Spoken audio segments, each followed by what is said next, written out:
UP के कानपुर में तेज रफ्तार कार ने कई लोगों को मारी टक्कर। हादसे में कई लोग घायल हुए। पुलिस ने कार को जब्त किया। यूपी के बिजनौर में तेज रफ्तार कार ने 2 बाइक सवारों को मारी जोरदार टक्कर। भीषण टक्कर में कई फीट दूर जाकर गिरे दोनों आदमी। हादसे में दोनों की मौत हुई। यूपी के मुजफ्फरनगर में रोड क्रॉस करते समय बाइक में स्कूटी ने मारी टक्कर। हादसे में बाइक और स्कूटी पर सवार 3 लड़के घायल हुए। छत्तीसगढ़ में कांकेर में शराब की दुकान की आहता में घुसकर भालू ने मचाया आतंक। बाल बाल बचा बगल में सो रहा युवक। हरियाणा का नूह में सीएनजी पंप के सेल्समैन के साथ मारपीट कर 1.5 लाख की लूट। पूरी वारदात पंप पर लगी सीसीटीवी कैमरे में कैद हुई। मामले की जांच में जुटी पुलिस। कर्नाटक के विजयपुरा में एक प्राइवेट जेट क्रैश। हादसे में पायलट और ट्रेनी पायलट गंभीर रूप से घायल हुए। घायलों को अस्पताल में भर्ती कराया गया। नोएडा में एक युवक ने महिला पर फावड़े से कई बार किया जानलेवा हमला। पुलिस ने आरोपी युवक को गिरफ्तार किया। घटना का सीसीटीवी आया सामने। बिहार के छपरा में दिन दहाड़े हथियार दिखाकर बदमाशों ने ज्वेलरी की दुकान से 8 किलो चांदी लूटी। वारदात का वीडियो आया सामने। लूट की घटना से सुरक्षा व्यवस्था पर उठे सवाल। मध्य प्रदेश के सीधी में दुकान को लेकर चल रहे विवाद में जमकर हुई मारपीट। मारपीट के दौरान एक महिला की पिटाई का वीडियो वायरल हुआ। एमपी के सागर में युवक से लूट और अपहरण मामले में 3 आरोपी गिरफ्तार। पुलिस ने आरोपियों को घटनास्थल पर ले जाकर निकाला जुलूस। यूपी के बस्ती में करंट की चपेट में आने से 2 बच्चियों की झुलसकर दर्दनाक मौत। लोगों ने बिजली विभाग पर शिकायत के बाद भी तार को ठीक नहीं करने का आरोप लगाया। यूपी के हरदोई में ग्राम पंचायत भवन में अश्लील डांस कार्यक्रम का हुआ आयोजन। वीडियो वायरल होने के बाद प्रशासन की व्यवस्था पर उठे सवाल। मध्य प्रदेश के दतिया में रास्ते के विवाद को लेकर 2 पक्षों में जमकर मारपीट हुई। मारपीट का वीडियो सोशल मीडिया पर वायरल। राजस्थान के रणथंभौर नेशनल पार्क से एक बाघ मध्य प्रदेश के श्योपुर में कूनो नेशनल पार्क पहुंचा। कूनो नेशनल पार्क में चीते से बाघ के आमने सामने होने की आशंका। वन विभाग बाघ की निगरानी कर रहा है। नोएडा में अचानक निर्माणाधीन बिल्डिंग की शटरिंग गिरने से बड़ा हादसा हुआ। घटना में 2 मजदूरों की मौत। पुलिस ने ठेकेदार और सुपरवाइजर को हिरासत में लिया। यूपी के हाथरस में सड़क हादसे में बच्ची की मौत के बाद आक्रोशित परिजनों ने थाने पर जमकर पथराव किया। पथराव में कई पुलिसकर्मी घायल हुए। पुलिस ने लाठीचार्ज कर 3 उपद्रवियों को गिरफ्तार किया। मध्य प्रदेश के मंडला में एक ही दिन में चेन स्नैचिंग की 2 वारदातों से हड़कंप। बदमाश अलग अलग जगहों से 2 महिलाओं से चेन छीन कर हुए फरार। सीसीटीवी फुटेज के आधार पर आरोपियों की तलाश में जुटी पुलिस। दिल्ली के पीरागढ़ी इलाके में एक कार से 3 शव बरामद होने से हड़कंप। दिल्ली पुलिस ने तीनों की आत्महत्या की आशंका जाहिर की। एमपी के खरगोन में हनी ट्रैप ब्लैकमेलिंग करने वाले एक बड़े गिरोह का भांडाफोड़। पुलिस ने 3 महिलाओं समेत 5 आरोपियों को गिरफ्तार किया। मध्य प्रदेश के नीपच में लापता छात्रा का शव गांव के कुएं से बरामद हुआ। मौके से मिले सुसाइड नोट में मृतक ने बुआ, फूफा और बड़ी मां पर धमकी देने का आरोप लगाया। परिजनों ने हंगामा कर चक्का जाम किया। मध्य प्रदेश के मंदसौर में ड्रग्स बनाने की फैक्ट्री का भांडाफोड़। पुलिस ने 2 आरोपियों को गिरफ्तार किया। मौके से ड्रग्स बनाने वाले करोड़ों के केमिकल बरामद हुए। गुजरात के राजकोट में पुरानी रंजिश के चलते सड़क पर जमकर हुई मारपीट। बीच चौराहे पर मारपीट से अफरा तफरी की स्थिति बनी। मारपीट के वीडियो के आधार पर जांच में जुटी पुलिस। T20 वर्ल्ड कप में 15 फरवरी को हो सकता है भारत पाकिस्तान का मैच। आईसीसी और पीसीबी के बीच बातचीत के बाद मैच की संभावनाएं बढ़ी। कल बातचीत के लिए लाहौर पहुंचे थे आईसीसी के 2 अधिकारी। यूपी के बिजनौर में सांसद चंद्रशेखर आजाद ने उड़ाई यातायात नियमों की धज्जियां। संत रविदास जयंती पर निकाली गई रैली में स्कूटी से की ट्रिपल सवारी। एक्स पर शिकायत के बाद स्कूटी का कटा चालान। मध्य प्रदेश के उज्जैन में महाकालेश्वर ज्योतिर्लिंग का दर्शन करने पहुंचे बॉलीवुड अभिनेत्री जैकलीन फर्नांडिस। जैकलीन ने महाकाल मंदिर में विधि विधान से पूजा अर्चना की।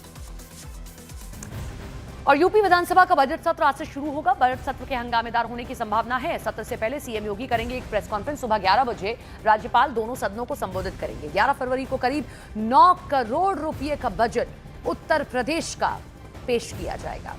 तो आज से बजट सत्र शुरू हो रहा है उत्तर प्रदेश के भीतर विधानसभा में। और हंगामे के आसार हैं। कई मुद्दे जिन पर विपक्ष घेरने का काम करेगा, कोशिश कर सकता है। लेकिन एक प्रक्रिया के तहत पहले प्रेस कॉन्फ्रेंस, उसके बाद आनंदीबेन पटेल, क्योंकि बजट सत्र में सबसे पहले जो राज्यपाल होते हैं वो दोनों सदनों को संबोधित करते हैं, तो संबोधित करेंगे।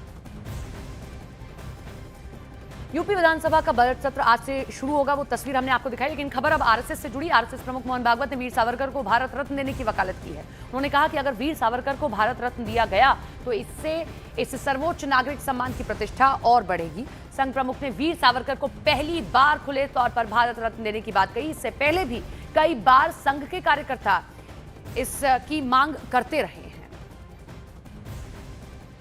वीर सावरकर को भारत रत्न देने की मांग अब सीधे सीधे संघ प्रमुख मोहन भागवत ने कर दी है।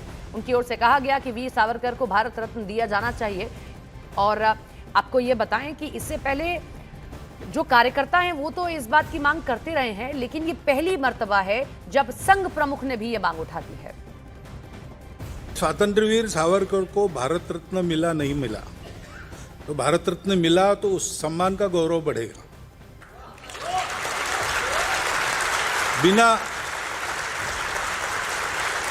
बिना उस सम्मान के ही वो लाखों करोड़ों हृदयों के सम्राट बने हैं।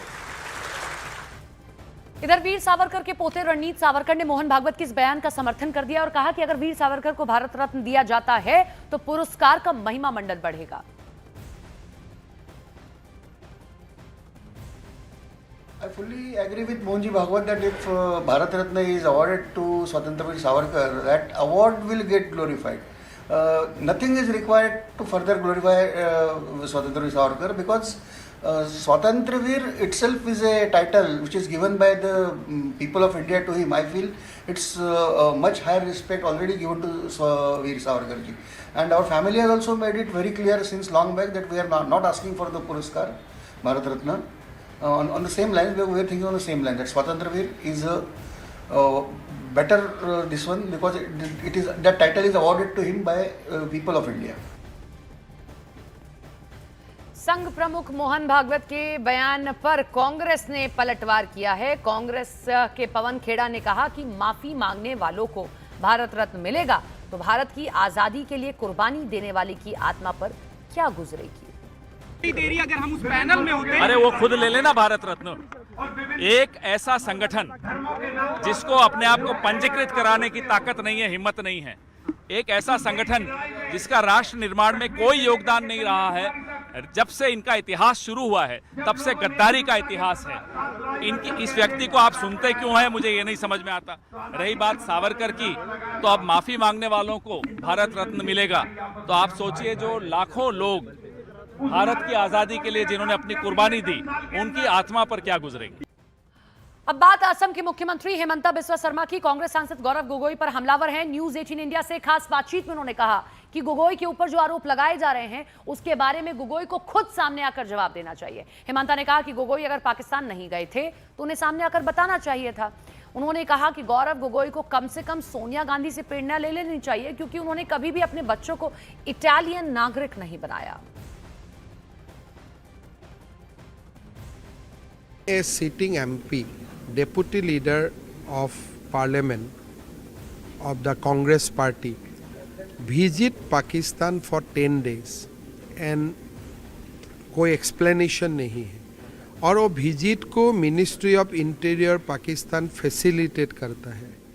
आपका वाइफ पहले पाकिस्तान काम करते हैं, बाद में वो भारत आते हैं, लेकिन तनख्वाह फिर भी पाकिस्तान से ही आते हैं। आपका वाइफ आईबी का डॉक्यूमेंट से लेकर और कोई सारा डॉक्यूमेंट्स को पाकिस्तान तक पासन कर देते हैं, तो ये मामला बहुत ही गंभीर बन जाते हैं।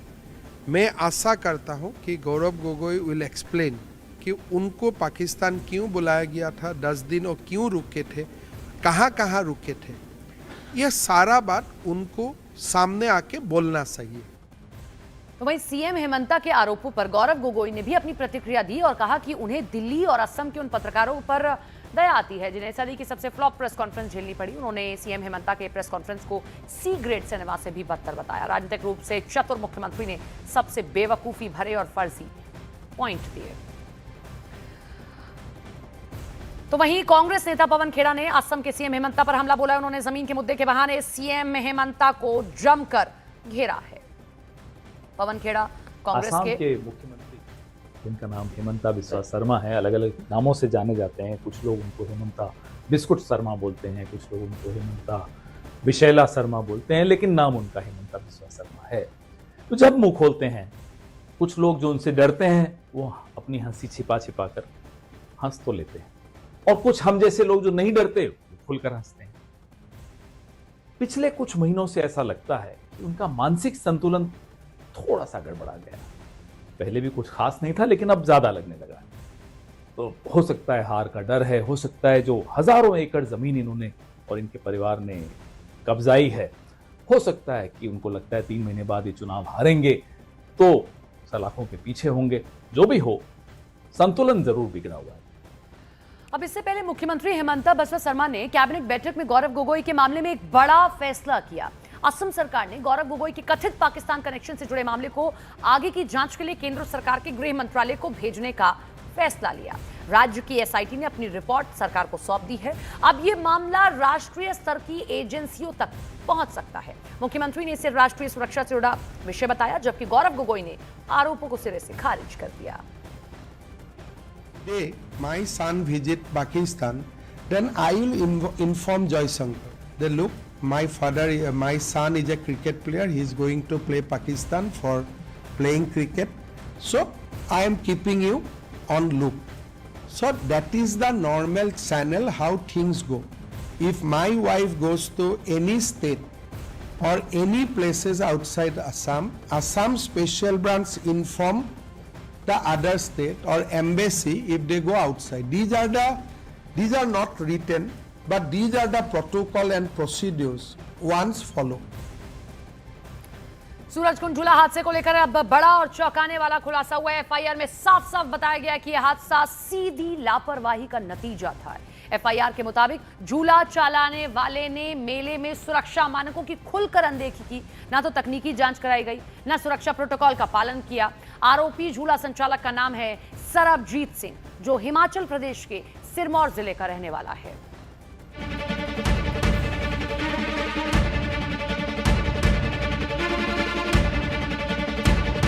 साल 2002 सूरजकुंड मेले में पहली बार झूला गिरा, एक शख्स की मौत। साल 2019 सूरजकुंड मेले में दूसरी बार झूला गिरा, एक शख्स घायल हुआ। और अब साल 2026 सूरजकुंड मेले में तीसरी बार झूला गिरा, जिसमें एक पुलिसकर्मी की मौत हो गई। हरियाणा के फरीदाबाद में हर साल लगने वाला सूरजकुंड मेला कोई लोकल मेला नहीं है। ये इंटरनेशनल लेवल का मेला आयोजन है, जिसमें सुरक्षा के लिहाज से झूलों को लेकर ऊंचे मानक तय किए गए हैं, ताकि जान माल के नुकसान से बचा जा सके। लेकिन बार बार मेले में झूला गिरने के हादसों से सिस्टम पर सवाल खड़े होते हैं। लेकिन जिनके कंधों पर सिस्टम चलाने की जिम्मेदारी है, वो हादसे को भगवान की मर्जी बताकर अपनी जवाबदेही से पल्ला झाड़ने में जुटे हैं। इस हादसे पर हरियाणा के पर्यटन मंत्री अरविंद शर्मा ने हैरान करने वाला बयान दिया। उन्होंने कहा कि परमपिता परमात्मा का ऐसा ही विधान था कि हादसा हो गया। ऐसा दुखद है, परिवार के प्रति, सभी के प्रति हमारी संवेदना है। सर्टिफिकेशन की जहाँ तक बात है, रोजाना जितने भी झूले लगे हुए हैं, पूरा उसका प्रशासन की तरफ से, उसकी जो है डिप्टी कमिश्नर ने पूरा बनाया हो, उसकी तरफ से सर्टिफिकेशन होता है। आज भी लेटेस्ट जो आज भी उसका सुबह सर्टिफिकेशन हुआ है कि वे झूले ठीक ठाक है। लेकिन कोई परमपिता परमात्मा की कोई ऐसा रहा कि भाई जो है ये हादसा हुआ।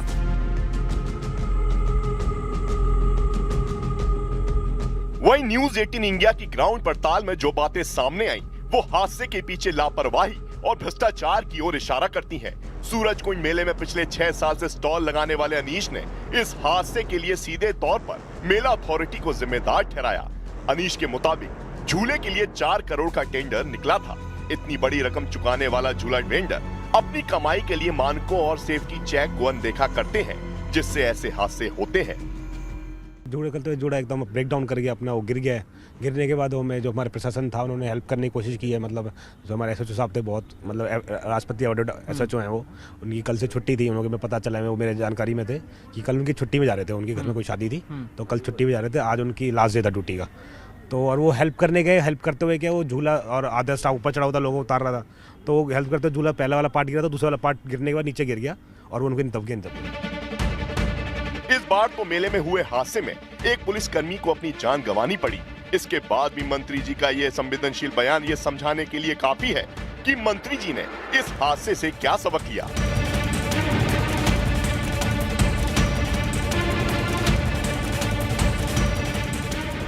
हरियाणा के पलवल में पोस्टेड इंस्पेक्टर जगदीश सूरजकुंड मेले में ड्यूटी पर तैनात थे। महज 50 दिन बाद 31 मार्च को वो रिटायर होने वाले थे, लेकिन नियति को कुछ और ही मंजूर था। कल शाम करीब 6 बजे जैसे ही झूला गिरा, इंस्पेक्टर जगदीश ने अपनी जान की परवाह किए बिना झूले में सवार लोगों को बचाने लगे।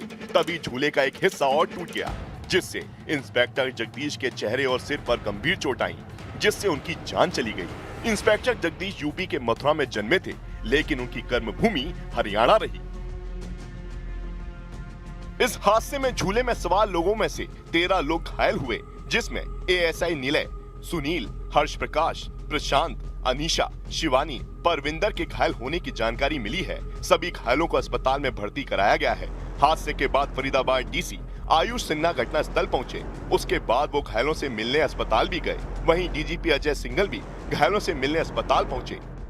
क्राइम फ्री मेला की सुविधा दे पाए और अपनी ड्यूटी करते हुए इंस्पेक्टर जगदीश प्रसाद जी ने जो अपनी कुर्बानी दी है उसका तो कोई मुकाबला नहीं है। और मुझे जो बताया वो उस टाइम पब्लिक की हेल्प करते हुए उसकी चपेट में आ गए और तो ये हादसा हुआ। इस हादसे पर हरियाणा के सीएम नायब सिंह सैनी ने भी दुख जाहिर किया। उन्होंने लिखा, फरीदाबाद में आयोजित सूरजकुंड मेले के दौरान हुए हादसे से अत्यंत दुखी हूँ। इस दुर्घटना में जान गंवाने वाले व्यक्ति के परिजनों के प्रति गहरी संवेदना व्यक्त करता हूँ।